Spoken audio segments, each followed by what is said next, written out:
Dieu a créé l'homme dans un double objectif, recevoir la vie de son Fils, le faire entrer avec lui dans la gloire.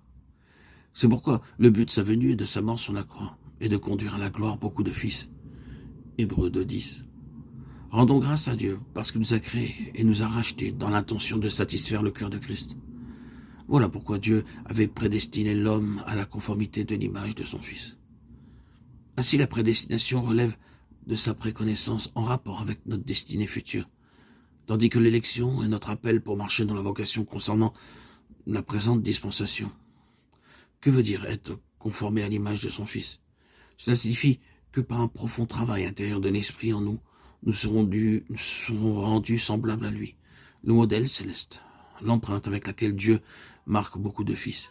Et ceci toujours avec la pensée dominante que Christ soit le premier-né de plusieurs frères. Dieu désire que nous possédions la vie et la gloire de Christ. Romains 8, 29, 30. Car il est celui qui sanctifie, alors que nous sommes ceux qui sont sanctifiés. Et cette déclaration, tous issus d'un seul, décrit notre existence d'un seul Père. C'est pourquoi il n'a pas honte de les appeler frères, Hébreux 2, 10, 11.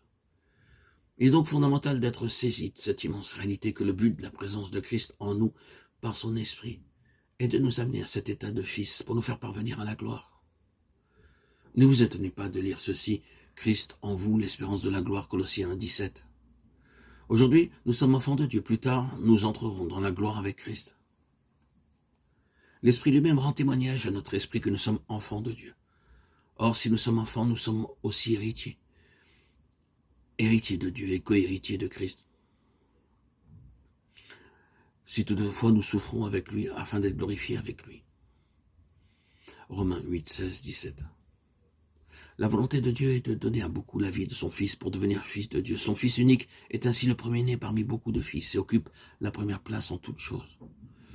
Il y a une différence entre Christ en tant que personne et le Christ corporatif, composé de Christ et de l'Église.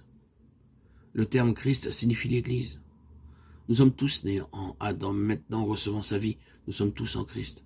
Adam est le premier homme, mais Christ est le second homme, et le dernier Adam. 1 Corinthiens 15, 47 et 45. Avant sa mort et sa résurrection, Christ était seul. En donnant sa vie à beaucoup, il a formé le Christ corporatif.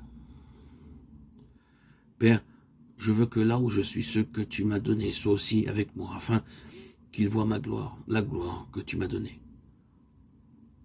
Parce que tu m'as aimé avant la fondation du monde. Jean 17, 24.